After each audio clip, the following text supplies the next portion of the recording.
Now, an additional perk for premium subscribers. Free to all for a limited time. Conversational, long-form, deep-dive episodes. Those are in addition to the regular cinematic episodes like this one. Become a free or premium subscriber. You should not know this.org.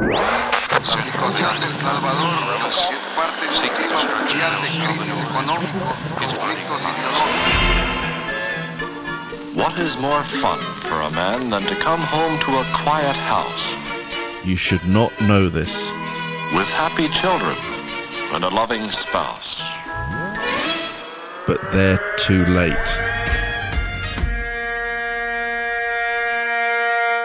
Ted Braden operated in the criminal world.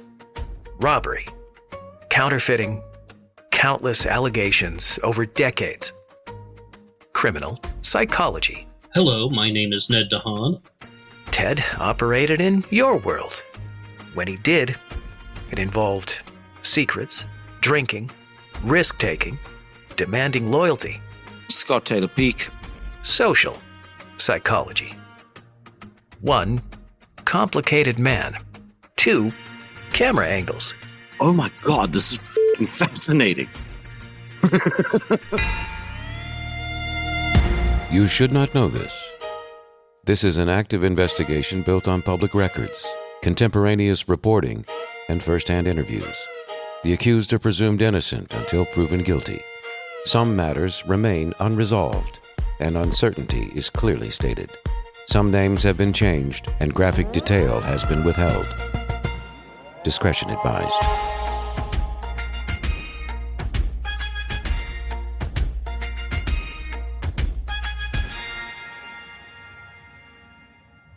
Ted Braden has been in wars, crimes, and your mind. But what was happening in his? Money. Never really satisfied. Getting money in an exciting way. He thought about money constantly.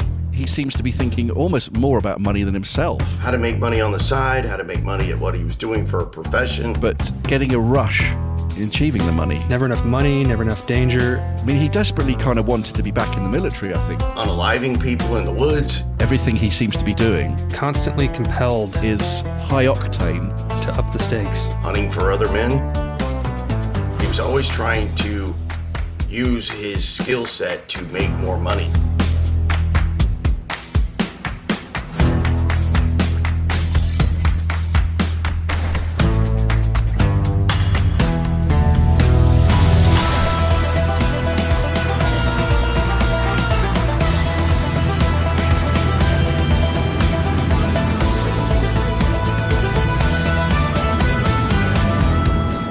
Ted didn't suddenly turn up toasted on the turnpike.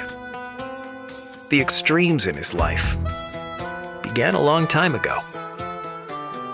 Ted Braden was an outlier as far back as 1944.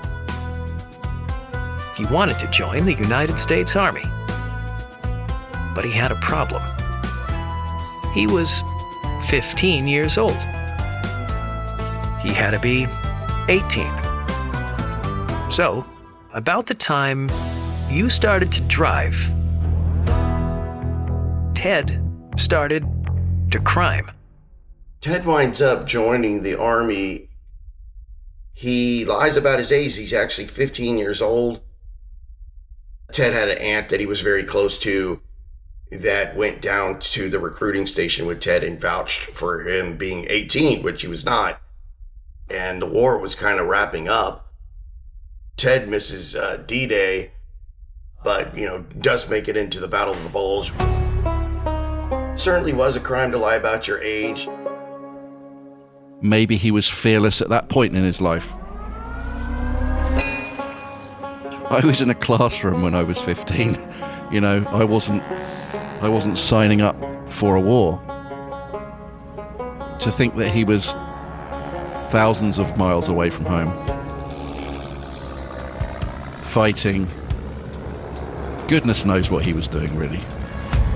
By the age of 16, I don't think we'll ever know what he was really up to. To sign up at that age, takes something different.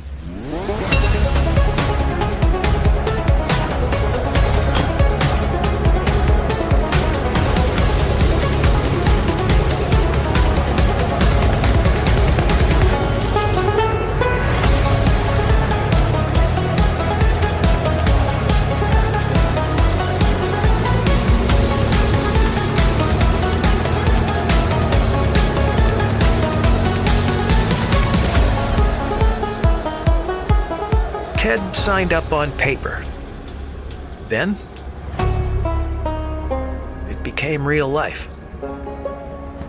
It's crazy to join young and go into such a storied unit as the 101st Airborne. Pretty big time unit to get into at a young age, and he excelled at it, of course.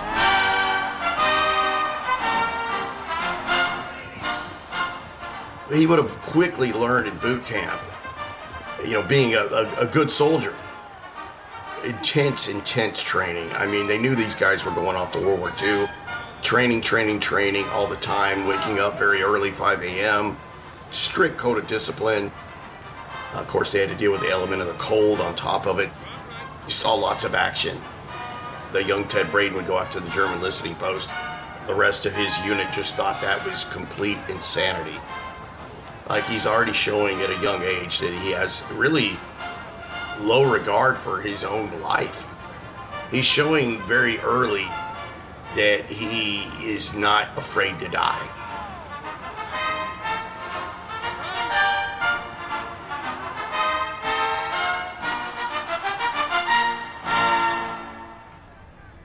To be fighting in war at 16 years old, it's just unthinkable to me. The intensity, the discipline is just so far removed from the realities of the average 16-year-old.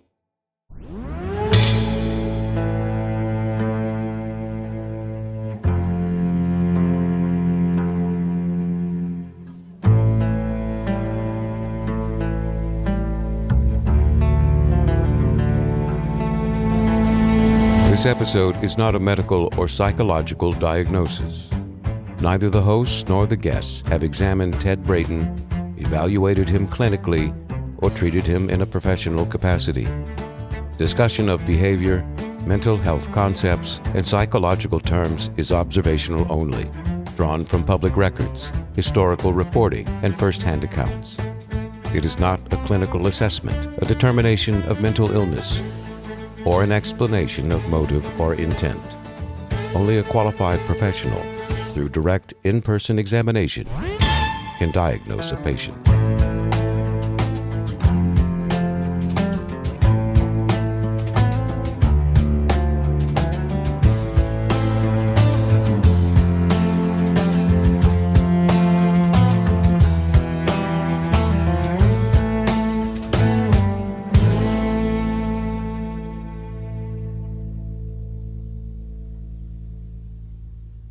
Nobody knows if Ted was running away from home or running to the war.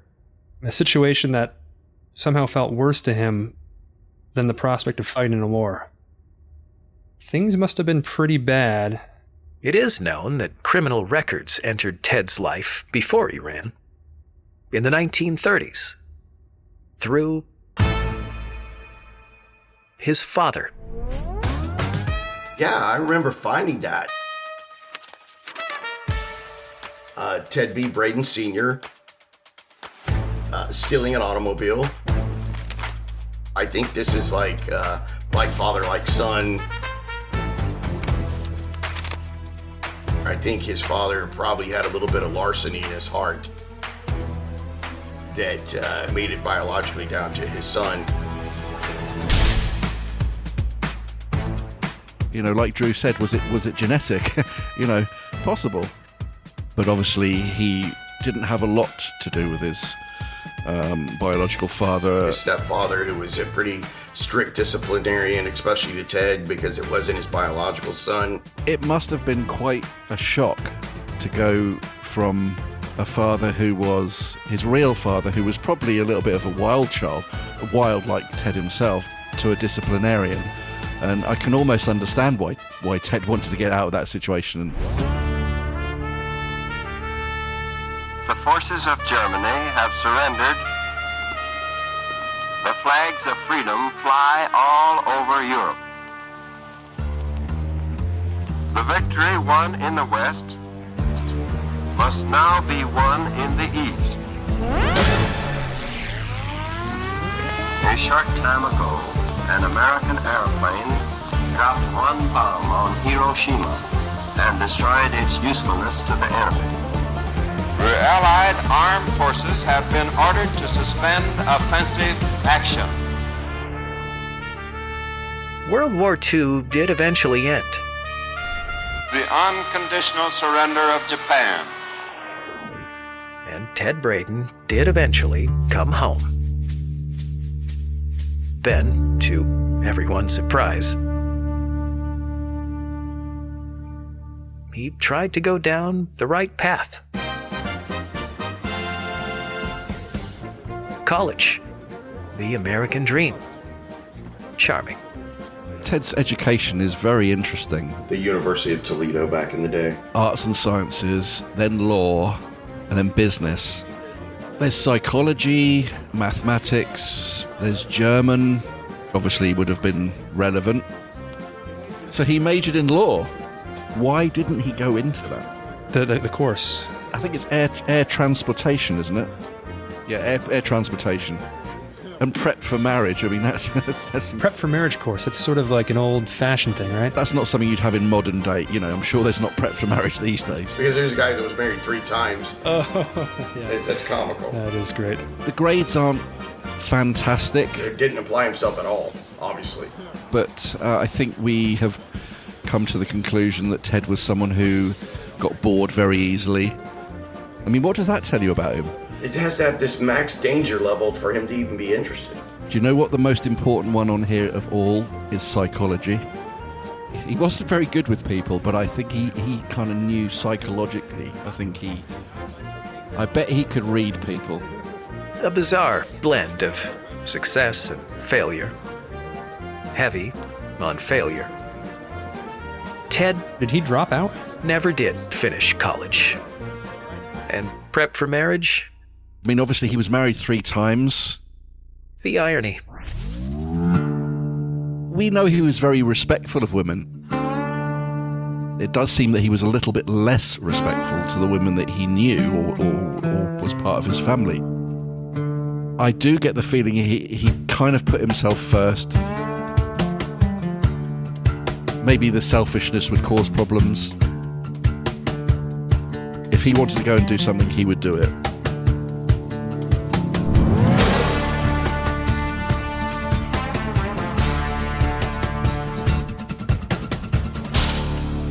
There are endless moving parts when you're dealing with Ted Braden. It's hard to make sense of it. But we can try. I was a private investigator for 10 years, did private security around the world, and I now focus on psychology, finding out what's wrong. And try we will. With an interesting guy. Initially, when you contacted me, I was like, okay, yeah, cool, another one of those podcasts, blah, blah, blah. And then you sent me the info link, and I was like, oh my God, this is fascinating.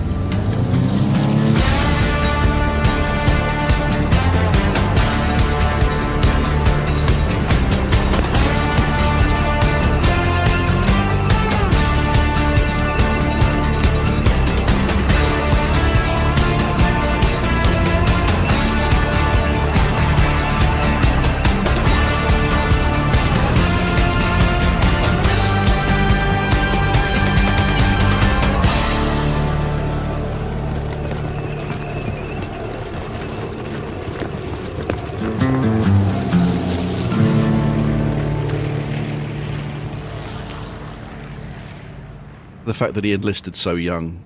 Plunging into active combat at 16, it's just crazy to me. These guys enlisted so we didn't have to.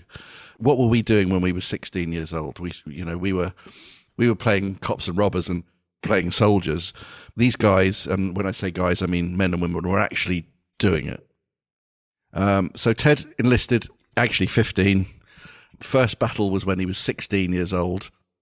After World War II, went to college and did include this air transportation course. So there, in his mind, it was probably slightly connected to what he was doing in World War II. I just can't imagine being 16 and watching your best friend have something terrible happen to him. I couldn't imagine ever getting over that. Because back then they didn't have what's now called PTSD. You can imagine being that impressionable at 16. And I know I would have been if I was in combat at the age of 16. It would have absolutely messed me up for my entire life. I don't think human beings were made to endure that level of stress. Starting right back with the childhood, I do think his childhood affected what he ultimately became. You know, he wasn't always a criminal, but I think once he got a taste of it, he was getting a rush out of it. And it was kind of similar to what he was doing when he was in the military. He definitely seems like the type of guy that would have been married 3 times. He had a girlfriend in Vietnam. She was married, actually, and he wanted a favor of a couple friends to remove the husband from the situation. I'll just put it that way. Certainly interesting that Ted's father was also a bit of a criminal. Your support pays for FOIA requests and operational expenses. Subscribe and support the investigation. YouShouldNotKnowThis.org.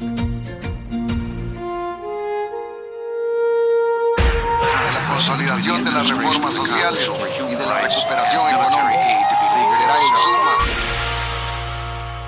Later, mental health expert Scott Taylor Peak. Best ways to find me on Facebook or Instagram, it's just Scott Taylor Peak, or speak to Scotty. I'll help you through whatever you need.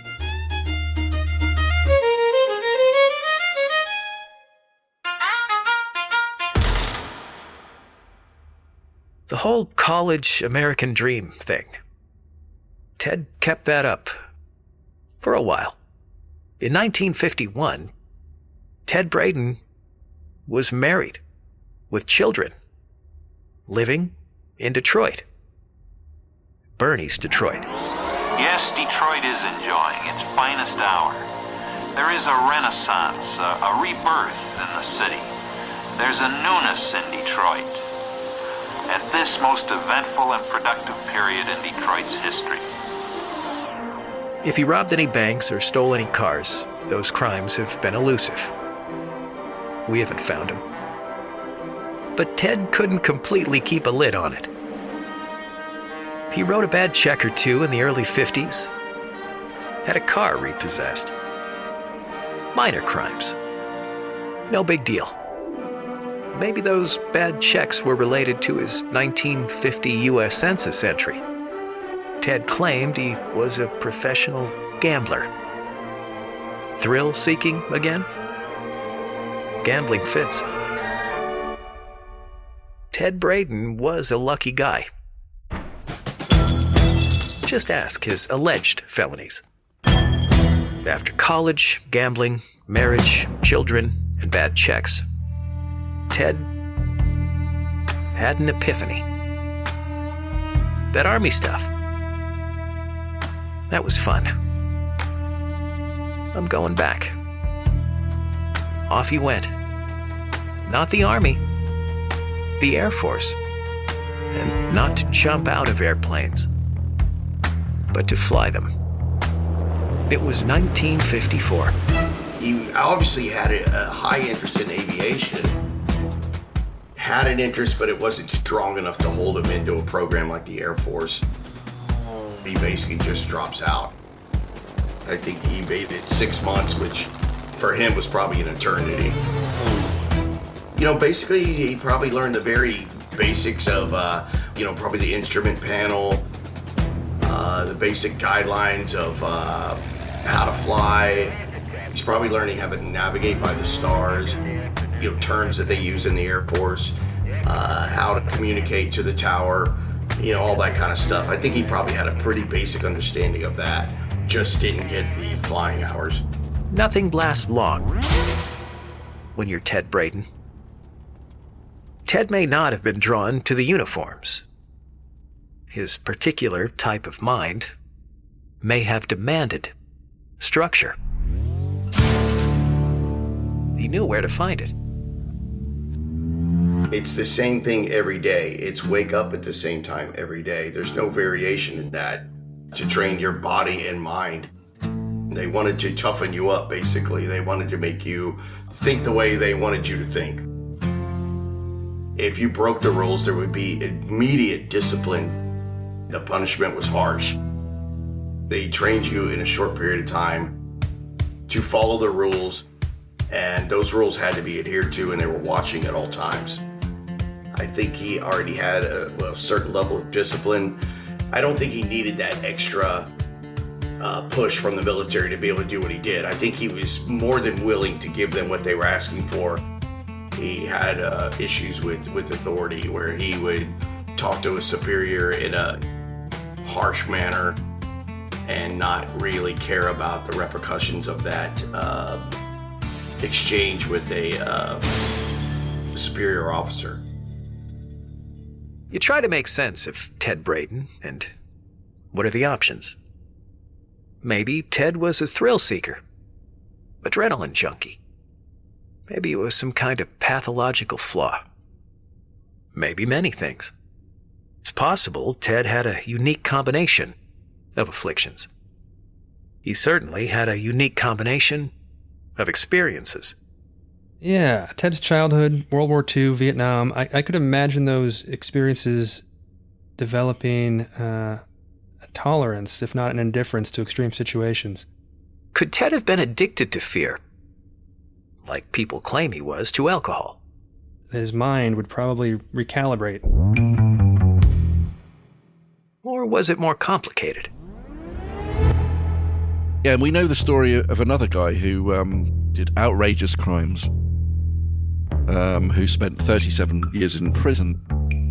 And when he was caught, he was sort of asked, why did you do them? And he said, well, I didn't have any fear of the repercussions. He didn't know what fear was. He may be in the same mental world as Ted Braden.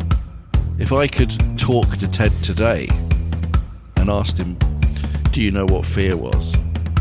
I actually think he would say the same. I don't think he knew what fear was. I do think that Ted, going through his life, you have to surmise that Ted had no fear.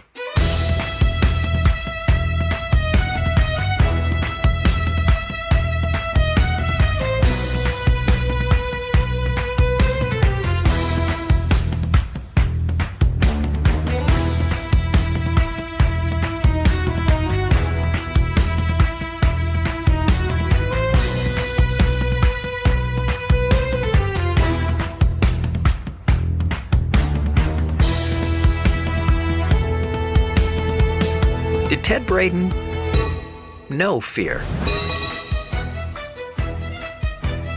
I mean, he led dangerous covert missions behind enemy lines in Vietnam, and did so with a daring degree of confidence. Maybe at the very least, he just hid it well. Fear's sort of a survival instinct, keep them from taking unnecessary risks, and we know that Ted took a lot of big risks, and yet Ted survived somehow.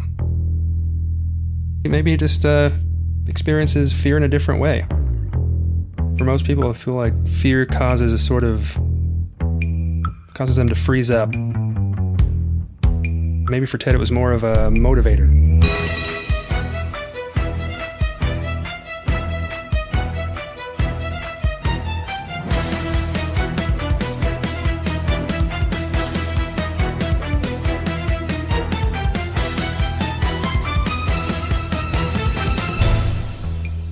When you stack the facts, Ted Braden didn't just take risks. He engineered them.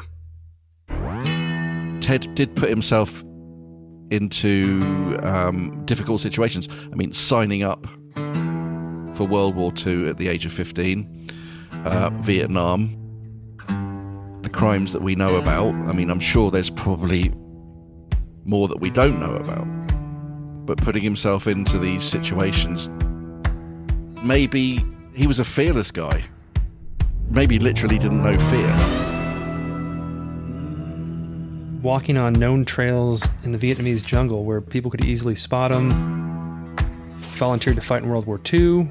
A normal person certainly wouldn't have gone down this route. Joined Mac v. Sog. But he does seem to be someone who liked to put himself into difficult situations. Things he chose to do. And the rush of getting out of those difficult situations. He wasn't drafted. I think that was very important to him. For the next 3 weeks, you're all mine. At the end of that time, the men among you will become troopers. The boys will be gone. An airborne soldier sounds off when he has anything to say. When told to do something, an airborne soldier will do it immediately, if not sooner. I expect you to be proud of the airborne. Now, how do we sound off? Airborne! Sound off. Airborne! Sound off. Airborne! Break it on down. A-I-R-B-O-R. Hey! Is anybody hungry? Yes, sir. Teenage Ted Braden learned to jump out of airplanes in World War II. He got pretty good at that. In the early 60s, Ted was actually a member of what was called the Golden Arrows, what they call a military sports parachute club. Ted would generally win most of these competitions. That was all for fun. In action, Ted did it for real. Cutting edge. Very dangerous techniques. Something that they called halo. High altitude, low opening. So halo is just another manner of parachuting where you would pull the ripcord very late to get to the ground faster. It was so dangerous. The most dangerous jumps you can make. Still, Ted had to push the limit. Complete insanity. When you pull the ripcord late, sometimes around 1,000 feet, you have to know how to fall, control your landing. Even if you had a reserve chute, you didn't have time to deploy it. Something that he was also very good at was jumping at night. Parachuting at night is strictly something of the military, and Black Ops Special Forces were the only guys doing it in the military to jump at night. So putting it all together, doing a halo jump at night was the most riskiest type of parachuting that ever existed. At night, you can't see power lines. That's a big risk for any parachutist anywhere. There's so many things that can go wrong. Night jumping is by far the riskiest. And then haloing at night, of course, is the ultimate risk factor. So that's what Ted gravitated to.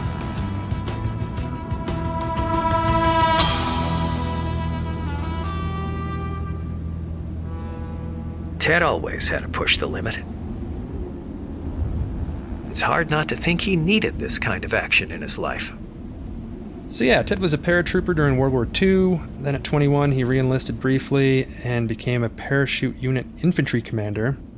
Then at 26, he joined the Air Force. Then again, at the age of 30, he rejoined the Army and joined the Sport Parachute Club. And finally, at the ripe old age of 37, which is 1965, he arrives in Vietnam and does halo jumps out of planes there. So he kept coming back to it. He just couldn't keep out of the sky.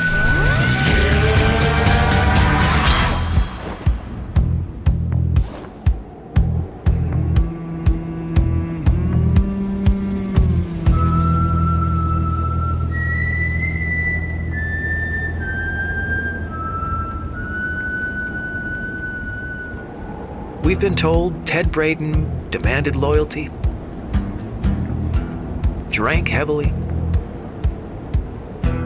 created danger, and ran to it. He loved money. There are signs that Ted Braden required structure.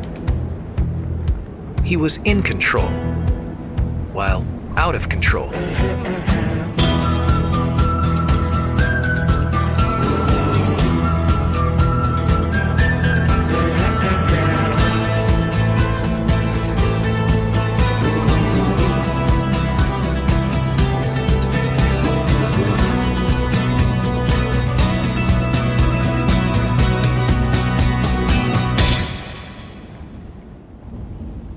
I think Ted was someone who could work in a team, but I think ultimately he was probably a lone wolf and would probably prefer to do things on his own. I kind of think it's all about the money and the thrill for Ted. I do think that money was the underlying thing that was bubbling up inside him. He just couldn't really get his fix playing it straight, you know? It's absolutely about one man chasing money, getting money in nefarious ways.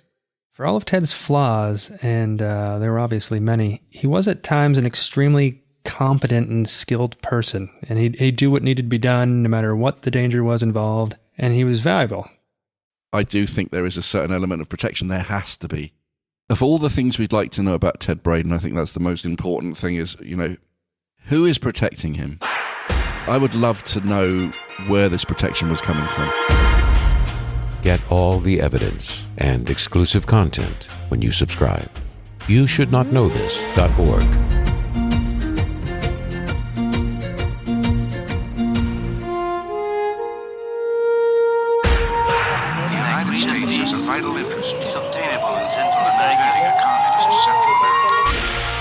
Next, criminal profiler Ned DeHaan. I run a channel on YouTube called Black Box Online Radio. It's also available on the podcast circuit.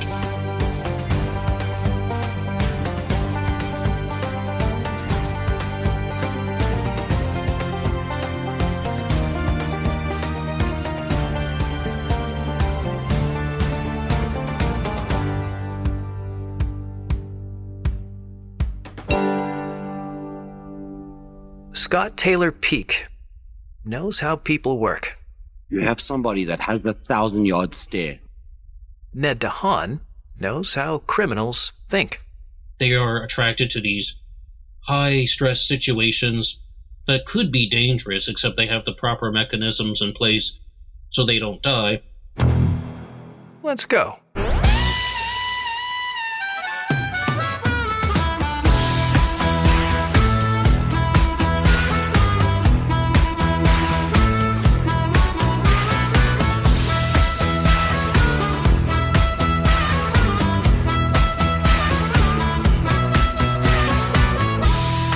You hear all these Ted Braden stories and see controlled chaos. Structure doesn't jump out right away. It all looks chaotic, pretty much. But structure may be beneath the wet blue jeans. The military is pure structure. He will do what he's told. Hierarchy. He will do it to the best of his capability. Rules. He will not squander. He will not look the other way. Roles. There's no flight or fight response. Clear consequences. It is just fight. Except Ted seemed to avoid consequences. I agree with the bit about the flight. He didn't have a flight function. He was a fighter. I think if he was told what to do and it benefited him, he would do it. I don't think he would follow orders just for the sake of it. He was fearless. Although, there is that guy who knew him who said he was scared of his boss. That did surprise me. Ted Braden hated authority. He liked to break the rules. He did not like being told what to do. I think of the cool, calm, psychopath, complete lack of emotion they have when doing what they do. It reminds me of Ted, only maybe a little more pernicious. There is no ifs or buts. There's no morality. There's no empathy. That's all out the window. That doesn't mean Ted Braden lacked feelings. But it could mean Ted only felt for himself. I don't think he had much empathy for anyone but himself. It was purely money-driven. I think that his need for frequent doses of high-stakes danger kind of kept him from substantially caring about anyone or anything, at least in a deep or lasting way. There were certain people in his life that he did care for, but he didn't seem to be someone who would actively make friends. But then obviously he had many relationships. He had 3 wives, and I'm assuming that in these relationships that he loved these ladies. But, obviously he seemed to be someone who got bored very quickly, probably got bored in his relationships. So he was an up and out of there kind of guy. Ted Braden was either conflicted or calibrated. Think about Ted on the turnpike. The driving. Trooper Meyer could not miss it. 25 miles an hour. Swerving, pumping the brakes, clearly intoxicated. Allegedly drunk with a carload of evidence. That is sloppy. Yet Ted was cool as a cucumber with the police. In the military, there is structure. And when someone is removed from a military-like setting, and they don't have somebody telling them what to do, they will just do very odd things, very bizarre things, and very sloppy things. I mean, the guy allegedly robbed a store located across the street from his house. That's about as sloppy as it seems to get. He also reportedly parked a trailer full of stolen whiskey behind his favorite bar while he had some drinks. Who does that? Whether I'd call it sloppy, I think he just had a temper. We know he had a temper. I think in his head, he's probably got everything sort of focused, and this is the way it's going to go. And I can imagine people within his group of criminal friends disappointing him because it didn't go the way that he expected it to. I don't think it would be something that would happen a lot.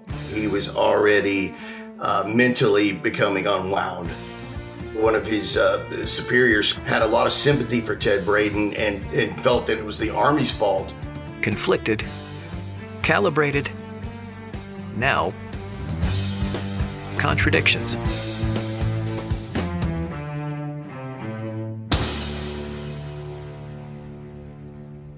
Tim Wallace has come to the conclusion there were two Teds. I'm not saying he had a split personality, but I do think there was two Ted Bradens from a character point of view. I think there was a respectful guy, especially to women, but I do think there was a dangerous guy there as well. I think there was someone who had a temper, who would be willing to die if he had to.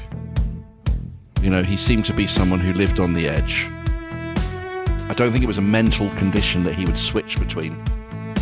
He would switch between the two when it was to his benefit. From the civilians who knew him, he was known for being mild-mannered and innocuous for the most part. Then when you think of Ted in Vietnam, he's absolutely brutal, at times cruel. Yeah, I like Tim's theory about two Teds. I think there's a lot of validity to that. I think he could be kind of a split personality type guy, could be very, very cordial and very likable at times to the right people. And then you talk to certain people like Leonard Tilley, who knew him in Vietnam, that he thought he was just a ticking time bomb. Ted Braden. This man is a robot. Pithy. And maybe right.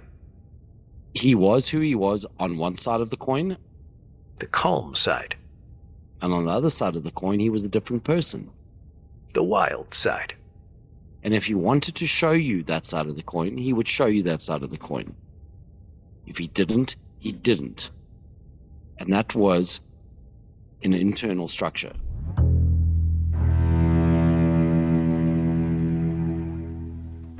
A man with enough control to remain calm in every situation we've examined. Turnpike, jail, Pittsburgh, the robbery, the pagan's influence at Schaefer's Lounge. He was even matter-of-fact about that boss he feared. Ted Braden was calm in the horrors of Vietnam. Until he wasn't. Allegations of assault, black market dealings, even accusations of taking a life for no apparent reason. Someone valued Ted Braden and his unusual blend of psychology enough to protect him from his own misdeeds. That sounds like that they are an informant. They have connections. They have some type of powerful ally. Informant. Ted was a regular at a pagan's bar. Confirmed. Ted had mafia ties. Alleged. And the Pittsburgh police weren't in a hurry to solve the shop and save robbery.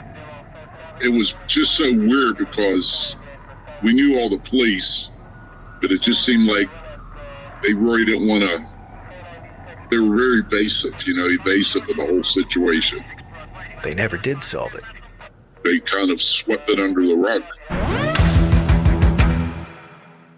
But we might have. This is one of the things we've been trying to work out about Ted Braden, is which side of the fence is he on? Is he on the good guy's side or is he on the bad guy's side?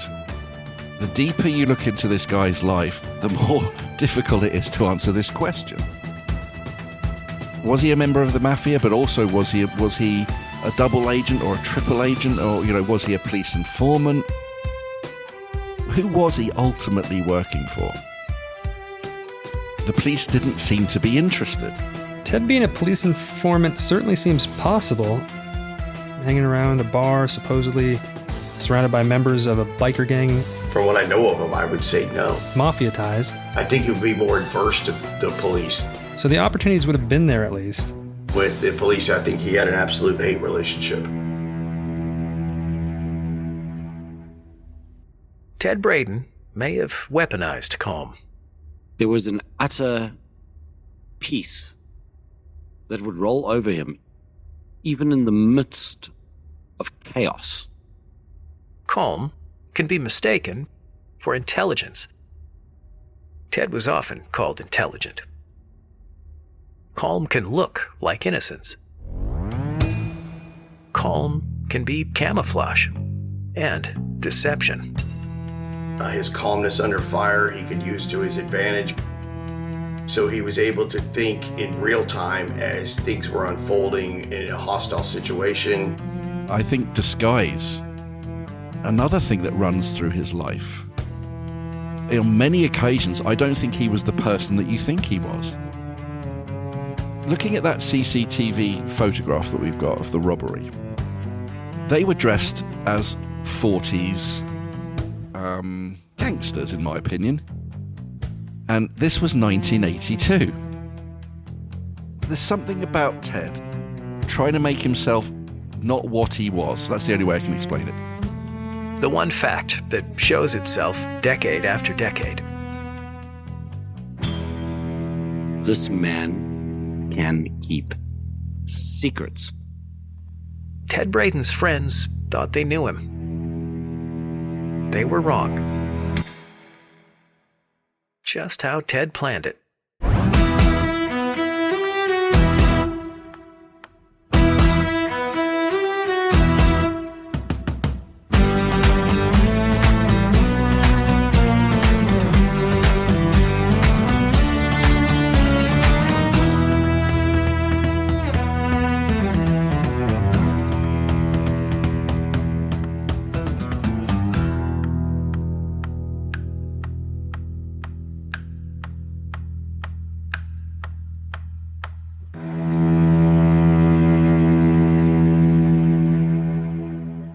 People that knew him in the Army didn't even know he had kids. He would not share things to just not share things. Even when he was drunk, he just would not talk. He was adverse to letting people get close to him. I think that was a defense mechanism within himself. We've all had a drink, and I'm sure we've all been drunk. And when you get drunk, your inhibitions disappear. And you are willing to tell the world your secrets and everything. Ted Braden could get absolutely drunk and not even reveal anything. I'm pretty certain there was a lot of information that died with that man. Ted's a guy who could fluctuate from being majorly calm and relaxed and polite to days later being an accused murderer.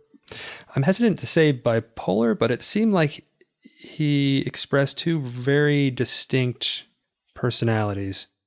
Does that indicate sociopathy or something along those lines? Fearlessness, almost knowing that he was going to get out of there okay. I mean, that is something that's quite unusual, I think. Calmness is key. They say he worked for the mafia, he may have worked for the pagans. Access to those people would probably make him a pretty decent police informant and would explain the protection there.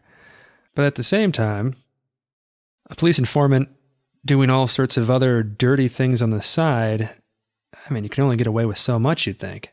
It does seem that he had someone in every single kind of organization.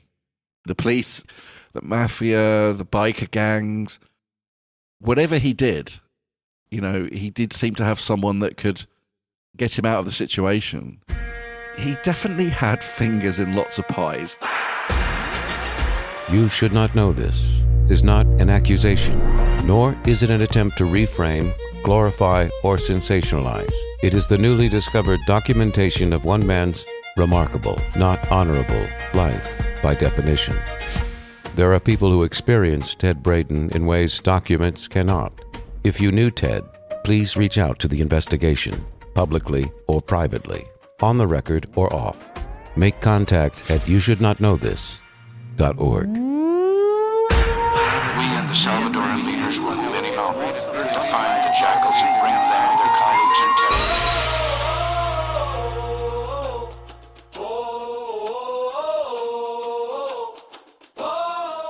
A cool, calm, collected criminal who possibly required structure to function.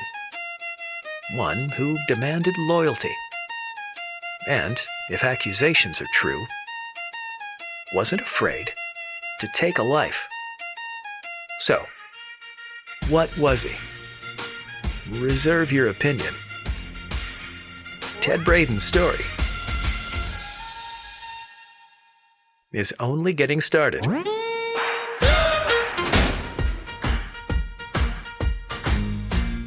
You should not know this, but they're too late.